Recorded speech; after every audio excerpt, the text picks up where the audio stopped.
매일 아침 출근길 하루 5분 마인드셋으로 갓생 살기. 안녕하세요. 57층 한강배입니다. 혹시 여러분은 사기꾼과 귀인을 구분하는 방법에 대해서 알고 계신가요? 이 사기꾼과 귀인을 처음 만났을 때 우리가 느껴지는 감정은 공통적으로 이 설레임이라는 감정을 느낀다고 합니다. 사기꾼도 그리고 귀인도 그 사람을 처음 대면한 그 순간에 느껴지는 감정은 바로 설레임의 감정이라고 해요. 그래서 자칫 사기꾼을 귀인이라 착각하여 실질적으로 내 삶에 큰 피해를 입는 경우도 우리 주변에서 종종 볼 수 있는데요. 저 같은 경우에도 그랬어요. 제가 29에서 30살로 넘어오던 그 시점에 약 5천만 원 정도 빚을 지게 되면서 사기를 당한 경험을 한 적이 있습니다. 그 사기꾼을 처음 만났던 그 순간을 아직도 기억해요. 당시에 이 뮤지컬 배우라는 꿈을 꾸면서 오디션을 보기도 하고 그리고 각종 경연 대회에 나가면서 커리어를 쌓아가고 있던 시기였는데요. 그 당시에 만난 그 사기꾼은 뮤지컬 제작사, 대표의 이력을 가지고 있었고 또 유명 연예인들과 함께 일을 기획하기도 하는 등 표면적으로 그 사람을 보자면 정말 능력 있는 대표구나 그런 모습을 가진 사람이었거든요. 그래서 그 대표를 처음 만나게 되었던 그 순간 제가 느꼈던 감정은 정말 짜릿하고도 강렬한 설레임이었어요. 이제 나의 꿈을 이루는데 한 발자국 더 나아가겠구나 하는 확신도 들었고 내 인생을 한 번쯤은 올인해봐야겠다라는 생각이 자연스럽게 따라오더라고요. 그래서 무리해가며 그 사람에게 시간과 노동력 그리고 심지어는 금전적인 지원까지 모든 걸 베팅하게 됩니다. 그리고 정확하게 1년 뒤에 내가 사기를 당했구나 라는 그 사실을 인정할 수밖에 없는 현실과 맞닥뜨리게 돼요. 물론 그로부터 또 한 6년 정도 시간이 더 흐른 지금의 입장에서 봤을 땐 그때 그 사건이 없었다면 여기까지 성장할 수 없었지 라고 생각은 하고 있습니다만 당시에 그 피해를 입었던 그 상황만 놓고 보자면 처음으로 인생에 있어서 큰 사기를 당했던 그런 순간으로 기억하곤 합니다. 그리고 그 경험을 토대로 사기꾼과 귀인을 구분하는 방법에는 3가지 정도의 기준점이 있겠구나 라는 생각을 해봤어요. 여러분 역시 이런 사기꾼과 귀인을 만나게 되는 경험을 인생을 살아가면서 몇 차례 경험하게 될 것입니다. 그때 지금 제가 말씀드리는 이 기준점 3가지를 기억하시면서 판단해 보셨으면 좋겠어요. 사기꾼과 귀인을 구분하는 첫 번째 방법은 나의 현실적인 지위를 상승시켜줄 것 같은 희망이나 아니면 실제 금전적인 이점을 나에게 가져다 줄 수 있는 그러한 형태의 모습에서 지금 여러분이 설렘의 감정을 느끼는 거라면 10의 9 이상은 사기꾼일 확률이 높습니다. 반대로 여러분이 갖고 있는 그 생각의 틀을 깨워줄 수 있는 조언을 주거나 그러니까 우리가 삶을 살아가다 보면 자연스럽게 어떠한 고정관념들이 생기잖아요. 그런 고정관념을 한 차례 깨줄 만한 어떠한 충격을 주거나 조언을 줄 수 있을 만한 그러한 사람이라면 귀인일 확률이 높고요. 또 그 사람이 제시하는 그러한 비전이 여러분이 추구하고 있는 그 비전과도 맞으면서 명확한 근거를 제시할 수 있는 사람이라면 조금 더 신뢰해봐도 좋을 것 같습니다. 명확한 근거라고 한다면 어떠한 서류나 또는 숫자로 기록된 어떠한 데이터를 근거로 여러분에게 비전을 제시하는 사람이라면 조금은 여러분들이 신뢰해 볼 수 있는 사람일 것 같아요. 그래서 이 첫 번째 특징을 다시 한번 정리를 해보면 사기꾼의 특징은 지금 여러분의 실력은 그대로 방치한 채 여러분을 저 높이 띄워줄 수 있을 만한 설레임으로 다가와요. 그러니까 나의 능력이나 실력을 갈고 닦는 게 아니라 이 사람으로 인해서 나의 현실이, 나의 직위가 그리고 나의 연봉 조건들이 더 나아질 수 있을 것 같은 그런 느낌을 준다는 거죠. 즉 쉽게 무언가 편승하려고 하는 그러한 모습이고 또 그러다 보니 조금은 모호합니다.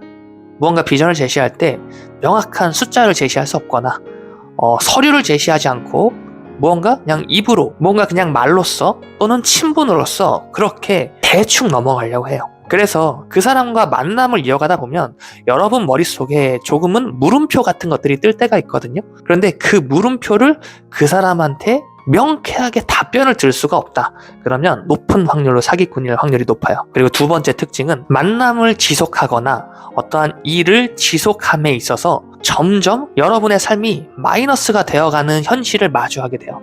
그게 어떤 감정적으로든 실제적인 나의 금전적 손실이든 또는 어떤 시간을 허비하게 만들고 무언가 만남이 지속되고 일을 지속하다 보면 자연스럽게 그 안에서 크고 작은 성과들이 또 함께 해줘야지 또 그 성과를 바탕으로 일을 계속해서 이어나갈 수가 있잖아요. 그런데 사기꾼과 일을 계속 진행하다 보면 점점 내 삶이 부정적일 수 있는 방향으로 나아가게 됩니다. 특히 이런 현상을 지금 겪고 있다면 다시 한번 그 관계를 생각해 보실 필요가 있을 텐데, 잠자리에 들기 전에 도무지 잡히지 않는 이 생각 더미들이 너무나도 많아서 잠을 이룰 수가 없을 것 같은 그런 감정을 느끼시거나, 아니면 지금 실질적으로 금전적 손해가 이어가면서 그런 상황에서도 이런 사기꾼들은 훗날 더 잘 될 수 있는 그 비전에 대해서 강조하면서 버텨야 된다라고 동기부여를 하기도 합니다. 그럴 때는 경계해 보실 필요가 있어요. 반면에 이제 귀인은 일을 진행함에 있어서 또는 관계를 이어나감에 있어서 다소 피곤함을 느낄 수도 있어요. 왜냐하면 우리가 현실에 안주하지 않고 나아가야 된다라는 이 모습 자체를 놓고 보자면 결국에는 내가 편할 수 있는 그 환경에서 자꾸 멀어져야 되거든요. 즉 일을 함께 하면서 그 사람과 대화를 함께 나누면서 자꾸 내가 생각해 볼 만한 무언가를 던져주고 채찍을 가하게 되고, 만나면서의 이 피로도는 누적이 될 수 있겠습니다만 실질적으로 내 삶이 더 긍정적으로, 그러니까 나의 생각의 폭이 더 넓어지거나 아니면 일을 진행함에 있어서 실질적으로 성과가 확실하다라는 거죠. 즉 이 두 번째 특징을 정리해보자면, 사기꾼은 가치 있는 동안의 편안함을 추구하다 보니 실질적으로 아웃풋이 없다는 거죠. 반면에 이 귀인 같은 경우에는 현실에 안주하기보다는 오히려 더 과정을 중요하게 생각을 합니다. 우리가 더 나아가야 할 그 방향성으로 계속해서 채찍을 가하기도 하고, 내가 움직이지 않으려고 할 때는 잡아 끌어서라도 어떻게든 이 일을 또는 우리의 삶을 같이 이끌어 나가려고 움직여줘요. 그렇다 보니 자연스럽게 내 삶이 점점점 플러스로 무언가 쌓여갈 수 있는 방향으로 나아가게 되는 거죠. 그리고 마지막 세 번째는, 여러분이 그 설레임을 느낀 그 감정, 그러니까 그 직감이라는 신호를 느꼈던 그 사람의 본질을 다시 한번 생각해 볼 필요가 있어요. 만약에 사기꾼 같은 경우에는 그 사람의 어떠한 실력이나 본질보다도 그 사람의 배경에 치우쳤을 확률이 높아요. 이 사람이 누구를 알고 있고 또 어떤 사람과 함께하며 또 이런 프로젝트까지 맡았었는데, 자연스럽게 이 사람과 함께하면 이러한 인맥들과 함께할 수 있는 미래를 그려볼 수 있을 것 같은 그런 달콤한 유혹에 빠졌을 확률이 높아요. 반면에 귀인은 그 사람의 본질에 더 집중했을 확률이 높을 것 같습니다. 그 사람이 가지고 있는 실력, 또 자신이 맡았던 어떤 프로젝트를 이야기를 할 때 명확한 성과를 기준으로 한 대화가 지속이 되는 거죠. 이전에 저의 피해 사례를 보더라도 마찬가지였어요. 저는 그 사람의 실력을 보려고 하지 않았더라고요. 그 사람이 가지고 있던 인맥, 또 그 인맥을 통한 기회만을 엿보고 싶었던 거죠. 아마 제 실력이 부족해서 당시에 저의 시야가 거기까지밖에 되지 못했던 것 같습니다만, 그 사람과 술자리에 갈 때면 뭐 어디 음악 감독이니 엔터테인먼트 대표라는 사람들이 오게 되고, 또 게다가 심지어는 누구나 좀 이름만 대면 알 법한 그런 유명 연예인들과도 술자리에 함께 하면서, 아, 이 사람과 함께 하면 이러한 현실이 이제 당연한 거구나 라고 착각을 해버린 겁니다. 생각해보면 그 사람이 자신의 실력을 보여줄 만한 어떠한 행위나 결과값을 보여준 적이 없어요.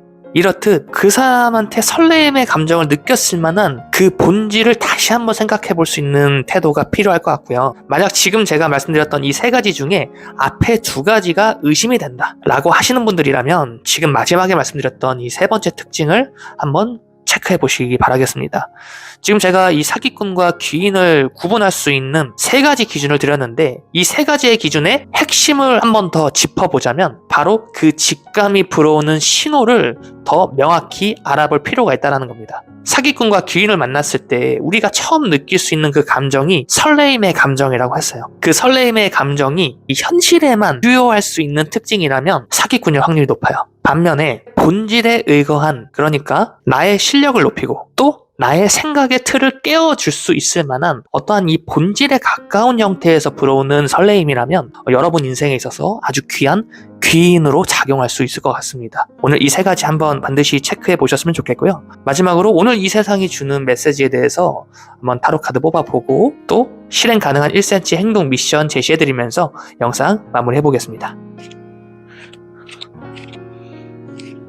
6장 뽑아봤는데요. 카드 한 장씩 살펴볼게요. 지금 제가 직관적으로 느껴지는 건 오늘부터 해서 여러분의 이 금전 운이 굉장히 올라갈 것 같다라는 직감이 불어오거든요. 첫 번째로 나와준 게 왕의 동전 카드예요.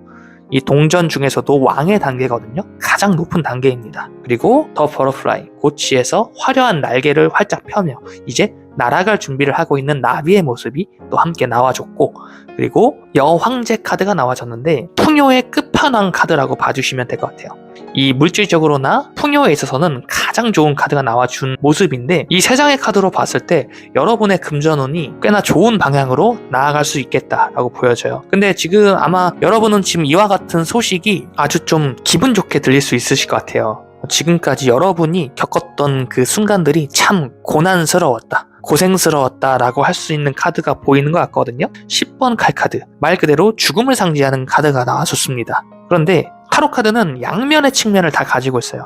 부정적인 면도 긍정적인 면도 모든 의미를 다 함축하고 있다고 보시면 좋을 것 같은데, 지금 이 죽음 카드 같은 경우에는 이전까지의 상황이 완전히 끝이 나고 앞으로 또 이 새로운 태양이 뜬다라는 의미를 또 가지고 있거든요. 즉 여러분의 삶에 있어서 이제 다음 챕터로 나아가 줄 수 있는 상황으로 보여집니다. 그리고 더 피닉스 카드가 또 따라 나와줬어요. 아마 지금 이 리딩을 들으면서도 여러분 스스로 또 이 감정 자체를 느끼고 있는 것으로 보여집니다. 불은 열정을 상징하고 이 피닉스가 말 그대로 피어오르는 상황이거든요. 내 열정이 피어오르고 있는 상황이에요.